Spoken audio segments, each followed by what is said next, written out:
Hi friends, welcome to my YouTube channel. ಎಲ್ರಿಗೂ ನಮಸ್ಕಾರ. ಇವತ್ತು ವೈರಲ್ ಆಗಿರುವಂಥ ಅಂದರೆ ಟ್ರೆಂಡಿಂಗ್ನಲ್ಲಿತ್ತು ಇದು ಫುಲ್ ಗಾರ್ಲಿಕ್ನ ಹಾಕಿಬಿಟ್ಟು ಟೊಮೊಟೊ ಬಾತ್ನ ಹೇಗೆ ಮಾಡ್ತೀನಿ ಅಂತ ತೋರಿಸ್ತೀನಿ ಬನ್ನಿ. ನೋಡಿ, ನಾನು ಆಲ್ರೆಡಿ ಉದ್ದುದ್ದಾಗಿ ಹೆಚ್ಕೊಂಡಿರುವ ಆನಿಯನ್, ಕರಿಬೇವು, ಟೊಮೊಟೊ ಮತ್ತು ನಾನು 3 ಗಾರ್ಲಿಕ್ನ ತೊಗೊಂಡಿದ್ದೀನಿ. ಯಾಕಂದರೆ ನಾವು 3 ಮೆಂಬರ್ಸ್ ತಿಂತಾ ಇದ್ದೀವಿ. ಸೊ ಅದಕ್ಕೆ ನೋಡಿ ಇವಾಗ ಒಗ್ಗರಣೆ ಹಾಕ್ಕೊತಾ ಇದ್ದೀನಿ.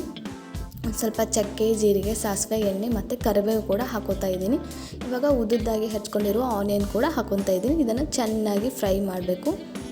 ಇದು ನಾನು ಇನ್ಸ್ಟಾದಲ್ಲೆಲ್ಲ ನೋಡ್ತಾ ಇದ್ದೆ, ಸೊ ಅದಕ್ಕೆ ಟ್ರೈ ಮಾಡಿದೆ. ನಿಜ ಹೇಳ್ತೀನಿ, ಟೇಸ್ಟ್ ಮಾತ್ರ ಸಖತ್ತಾಗಿತ್ತು. ನಾವು ಒಬ್ಬೊಬ್ಬರಿಗೆ ಒಂದೊಂದು ಗಾರ್ಲಿಕ್ ಅಂತ ಹೇಳಿಬಿಟ್ಟು 3 ಹಾಕಿದ್ವಿ. ಬಟ್ ನಮ್ಗೆ ನಿಜ ಇನ್ನೂ ತಿನ್ನಬೇಕಂತ ಆಸೆ ಆಗ್ತಿತ್ತು. ಸೊ ನಾವು ಮತ್ತೆ ಮರುದಿನ ಕೂಡ ಇದೇ ಥರ ಟ್ರೈ ಮಾಡಿದ್ವಿ.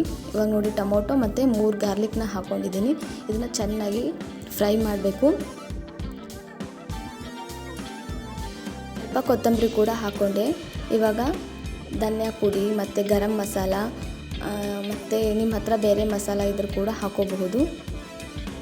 ಮತ್ತು ಅರಿಶಿಣ, ನಾವು ಇದಕ್ಕೆ ಮೆಣಸಿನ್ಕಾಯಿ ಹಾಕೋದಿಲ್ಲ, ಸೊ ಖಾರದ ಪುಡಿ ಹಾಕ್ಕೊತಾ ಇದ್ದೀನಿ.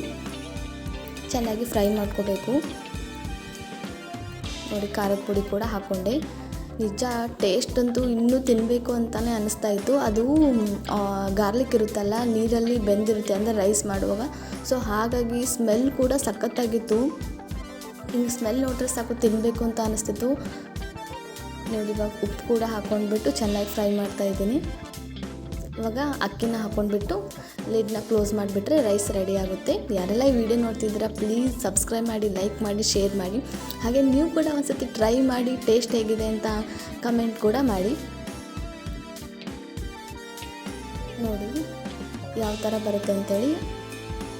ನಾವು ಫುಲ್ ಗಾರ್ಲಿಕ್ನ ಹಾಕ್ಕೊಂಡಿದ್ದೀವಿ, ಸೊ ಫುಲ್ ಬೆಂದ್ಬಿಟ್ಟಿತ್ತು ಅದು. ನೋಡಿ ಯಾವ ಥರ ಕಾಣ್ತಾ ಇದೆ ಅಂತ ಹೇಳಿಬಿಟ್ಟು. ನೋಡಿದ್ರೆ ಸಾಕು ನೀರು ಬರ್ತದೆ. ನೋಡೋದಕ್ಕಿಂತ ಸ್ಮೆಲ್ ಸೂಪರಾಗಿತ್ತು.